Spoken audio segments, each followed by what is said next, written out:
nice noise. I kind of like it. I'm going to shut it off.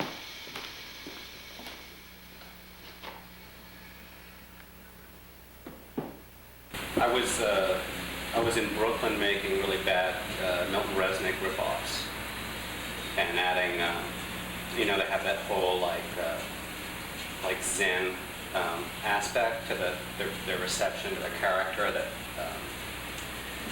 you're not actually, even though it's an additive process, you're actually sort of erasing your ego as you go, so you're left with this like phenomenological object. And I was adding like cat litter and cement to the paint to try and eliminate the sense of touch in them.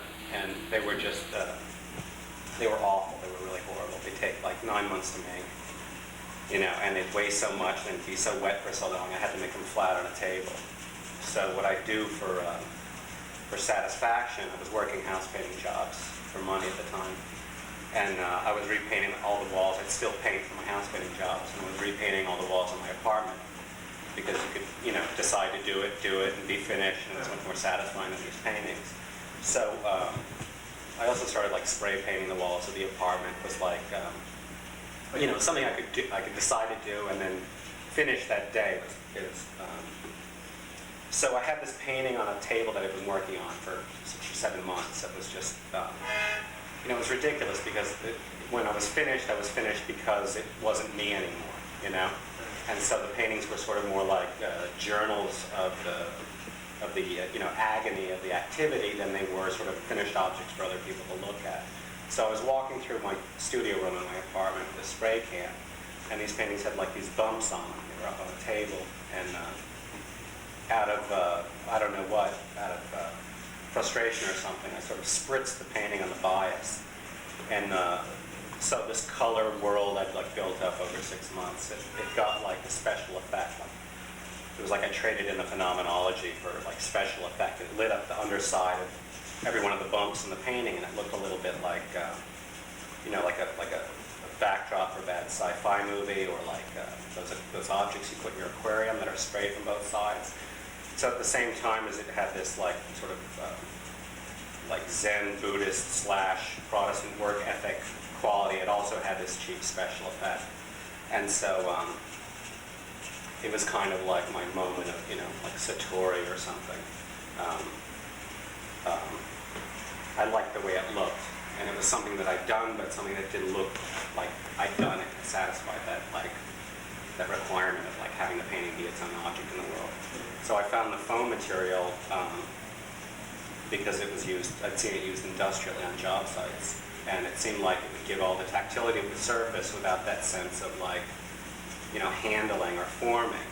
Also, I had the sense that all the paintings I admired, like Pollock paintings and Newman paintings, that the thing that was most impressive to me was their sense of physicality. That's something I would want to ask you about. Is you seem to see a relationship between high modernism and the cartoon, or is it all the 20th century has a relationship with the cartoon? I think you hit a point in time you can't really separate the two quite as easily as it was for people to do, in the 50s and 60s.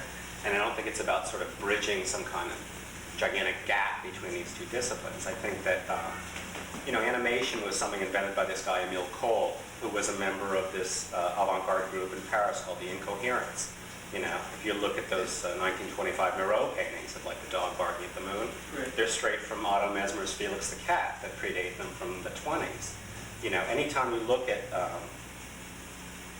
what are supposedly like, shockingly original innovations in pictorial culture, you can find them reflected earlier in popular culture, So I don't think... So you think like when we're looking at Newman, there's some kind of reference to the cartoon in there? I'm not sure with Newman, although there's the story about him and Pollock going to see that like thriller movie about the skiing, the skiing soldiers, some kind of like mystery thriller, and Pollock goes back to his studio and paints a painting, and Newman goes back to his studio and paints that orange painting. Okay. So I don't think it's, and also like, all those guys love George Harriman. Uh-huh. You can see it really clearly in the Gustin paintings, but right, I'm not sure. I think it's more that that the language of cartooning has a lot of resemblances to the language of abstraction, that they partake of the same idea about essentializing something, about bridging the gap between, about creating reference by essentializing something into a sign or into like a certain idea of typography. You know, that's really clear in Moreau, and then the way you can sort of see it in modernist painting is by looking at what the paint itself does. I mean, I think, you know, in the Renaissance, there's the sense that oil paint was invented because of human flesh, because it so naturally created this parallel to human flesh. But I think at some point that connection sort of changed, and maybe the relationship between paint, if you look at this romanticized history of modernism, especially New York painting, became a reference to sort of shit, to dealing with this sort of polymorphously perverse material. You think about these guys in their studios like flinging the material around and creating something somehow out of themselves, out of it. It really sounds like, you know, sounds like that experience of like toilet training, you know, when the kid, you know, makes for mommy and daddy and says, look what I made, you know, it's part of me, and if you don't stop the kid, it'll draw on the wall with it, and, you know, it's drawing a picture of what it made, what it, you know, so what's do you part of think it. these things are kind of, like you're kind of talking about it formally right now, but do you think if we separate it and talk about the content, do you think cartoon content is kind of interwoven into this formal language? I think that there's a lot. I think that the assumption is that that high art has to do that the degree to which, and people are sort of been recognizing this critically, theoretically, for the last, I guess, 20 or 30 years, that there's no non-objective language that does not have a sort of narrative component in it. But I think the assumption has always been that that narrative component, the character of that narrative, is a tragic or dramatic narrative. And I think you can look at a lot of art and see that it's actually based on a comic narrative, that one way in which you escape this connoisseurship response, or this purely formalistic response, is by recognizing that that there is such a thing as a comic narrative that is in which you don't have in which instead of having a character that knows everything, or a sort of a character that knows its fate and then takes its fate heroically, you have a character that doesn't know stuff, you know, and that stuff happens, that it's more about sort of man versus chaos rather than man and man, you know. Would you find that in Moreau? Yeah, definitely. I mean, his central narrative is... Would you find that in high modernism, do you think? Or less well, who's more of a high modernist than Moreau? I mean, right. Without Moreau, you couldn't have New York School painting. Right. But Moreau's central narrative was Alfred Jarry's Ubu Roy, which is, you know, like the quintessential slapstick, you know, story. So I think it's totally interwoven. It's just that because your response is so subjective and it's so triggered and it has to do with laughter and humor, people assume that like art couldn't be about that because art's a serious thing. You know, I think those things are, you know, those things all tap.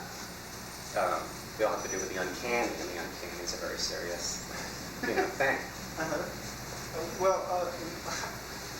this makes me think of another thing that this uncanny thing, like,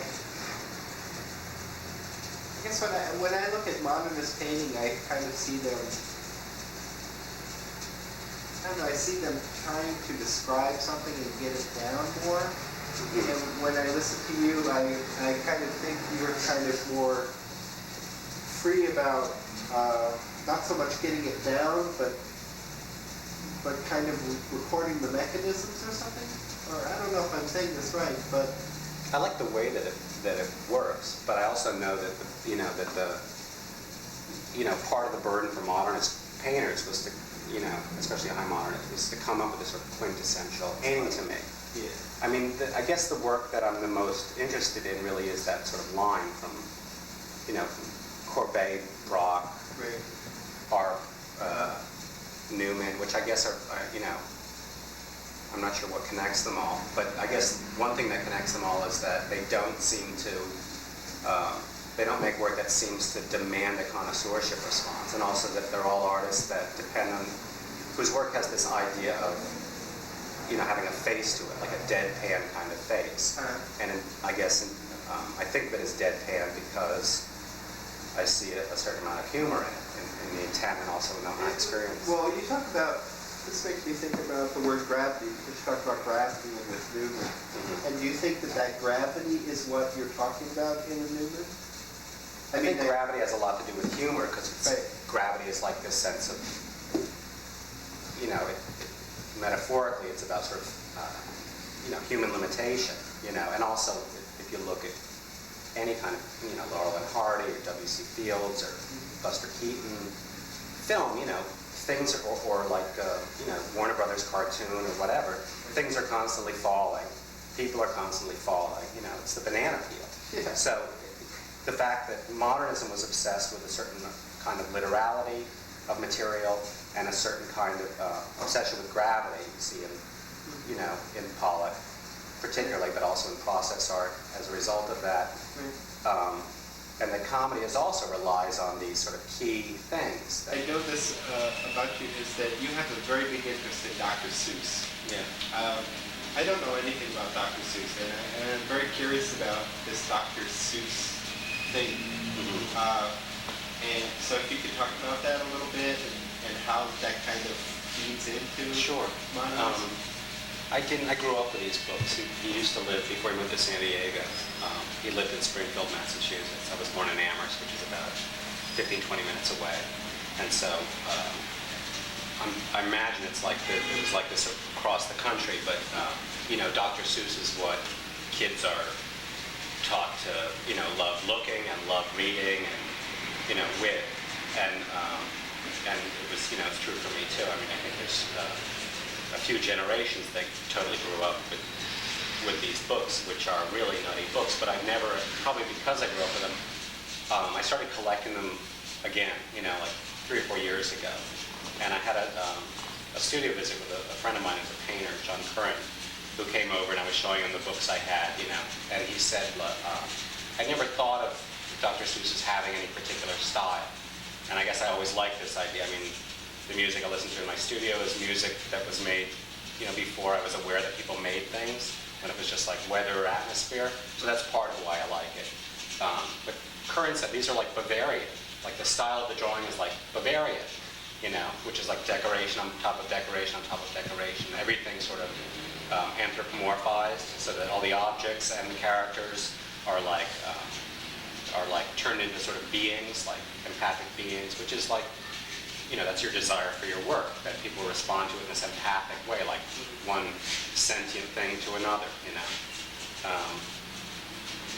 And this idea of the style as being Bavarian seemed really interesting to me because everything that Greenberg and modernism, formless modernism in general, had described as sort of the opposition, which was kitsch, starts in Bavaria, This decoration upon decoration is the first instance of kitsch, which is essentially popular culture. And I like the idea that Dr. Seuss has to do with childhood because I like the sort of range of emotional responses that come from childhood because that's what the uncanny is all about. It's like a veiled memory or half of a memory, from some earlier fear or terror or delight or something, and that has to do with childhood. And also I just like the fact that they're children's books which are not moralistic in any sense and not really educational. That they're more about a kind of like children's liberation. There's a book, like even The Cat in the Hat comes back. Like the cat shows up and he makes a huge mess. Or like what else? Like there's a walk in my pocket. It's like it's a sort of thinly veiled story about the joy of refusing to go through toilet training, And so in a sense, the common link in a lot of Dr. Seuss is this idea of polymorphous perversity, which is sort of the nub of the comic idea. Like Pantagruel and Gargantua, like there's a history of sort of comic narrative that's about, people like, eating incredible amounts, or like books that are essentially books that are lists, like eating incredible amounts or killing incredible amounts of people. It's like, blowing things totally off the scale. It also has to do with, for me, it has to do with this idea of the character of pain. It's this stuff that somehow exists on this kind of bottom level, like multi-morphic, like it can be anything. It's got a 0 degree of life-sizeness, which is another modernist obsession, like, am I looking at something that's teeny tiny, microscopic, or is it a galaxy? I like that accidents are used in some modernist painting as a way of generating imagery, or as a way of generating ideas about another kind of organizational principle, like in the artwork, and what that references about, or what that gives an artist access to as far as sort of getting outside of good composition, or getting outside of like that, presenting this sort of connoisseurship object, But I also like the idea that it's been used as a means so much historically that now it's sort of available as an image in and of itself. Well, I had this image in my studio, which was the Sherwin-Williams logo, which is, it says, "We cover the world," and there's the earth and the giant paint can pouring it over it.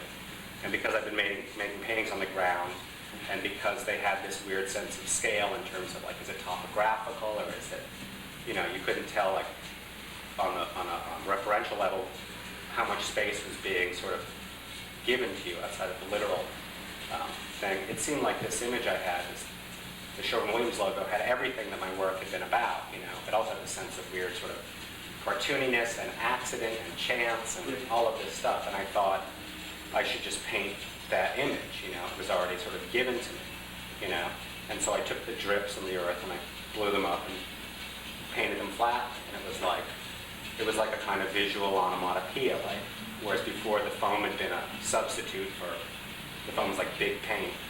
Now it was like I was painting paintings of paint with paint, and it seemed a lot like, it seemed to get at something about this life-sizeness, or something about this, I'm not sure what it was. It seemed to be like, it's like those Courbet paintings, If you ask somebody to think of painting without thinking of any artist in particular, I'm convinced the image that will come up in their mind is a Courbet, because it's like there's the lake, and there's the mountain, and there's the tree in the lower left-hand corner. Everything's the right size, in the right proportion, and they're like the most deadpan, most neutral, regular paintings until you look at their materiality, and it's like anything that's supposed to be a rock is painted with a palette knife. It looks like a rock, physically. Anything that's water looks like water. It's painted really with wet paint, and it's got this kind of one-to-one, his painting of the fox that's made with a fox hair brush, It's like... Do you think in your paintings you have that one-to-one relationship? No, I think I had it in those paintings I had it in the image, in the sense of image. Okay. Or maybe it was more sort of overtly presented as subject as opposed to meanings, But I also like the idea of making it be the accident, and I also like the idea of the object, the sort of clean, minimal modernist, or high modernist, or late modernist painting as being this object where it was like something had happened narratively to it, like some fuck up, some mistake, like you've got this beautiful monochrome painting, and then like there's some accident, like, oh my, what happened, Well, that leads me to another thing that I think about those is it's kind of like a dirge or a requiem for modernism or something, those paintings, the way they're kind of like this kind of, as if the paint was finally just going to slide off or melt down or something. Did you Yeah, that's fine. That's nice, I think. I mean, I didn't really think of them that way specifically. I thought, here's a way of having an image that isn't going to be evaluated in terms of its composition, because the narrative component is so much, more overt.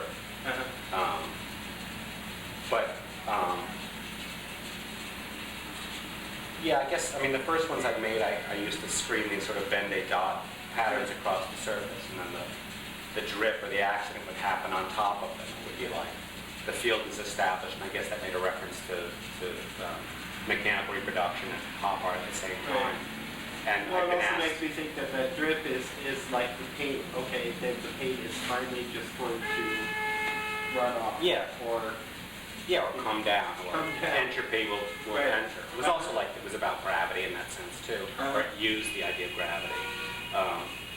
And it was also sort of, I was thinking about the canvas itself as a kind of container. So I made somewhere the paint sort of, you could see it spilling down and splashing on the bottom edge of the painting, or it was like a flatbed and the accident was all across the center, or it was coming down from the top, or whatever. It was like, I mean, on one sense, in a very sort of particular kind of dopey picture-making kind of way, it was like I could try all these different options and see what looked good. It was also, I could make an image of an accident. As a painter, particularly, that if you are inheriting, the full weight of the visual history of your culture, then what you really have to work with is all of this sort of back of the brain stuff, I mean, and also, and now sort of more than ever, I mean, there was this sense in terms of theory about postmodernism was that the idea of the motif itself was shrinking because nature itself had sort of shrunk in a post-industrial society, But if they make stuff like, banana-flavored candy that are yellow, but they're not the yellow of banana, and they taste like bananas, but not like real bananas, just like the bananas we know about, then, and we eat them, then you've got to make allowances for the fact that that's a new kind of nature.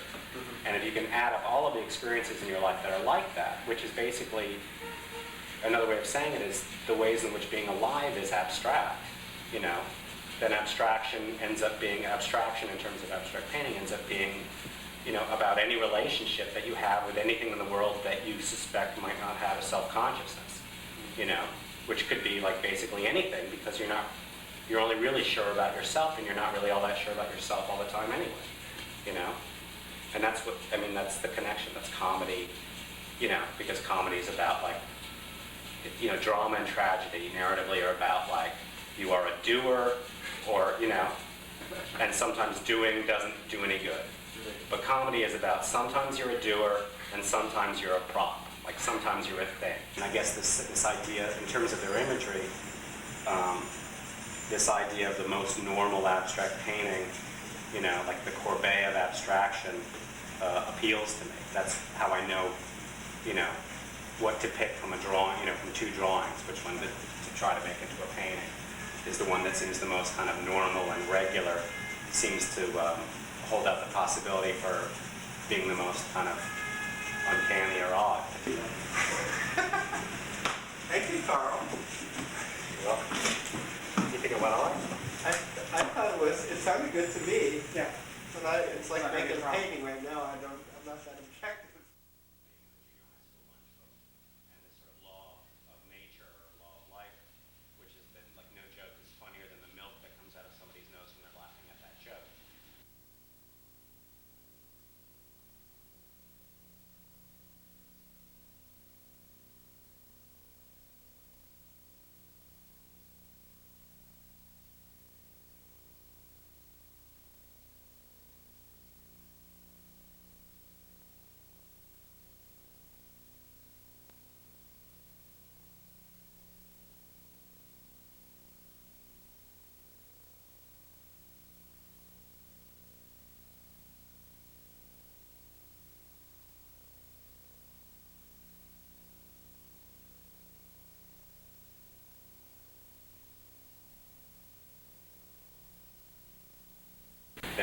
That painting is like, painting can be like being in your junior high school lunchroom, having lunch with your friends, and it's like this law of life that no joke can be funnier than the milk that comes out of somebody's nose when they're laughing at the joke.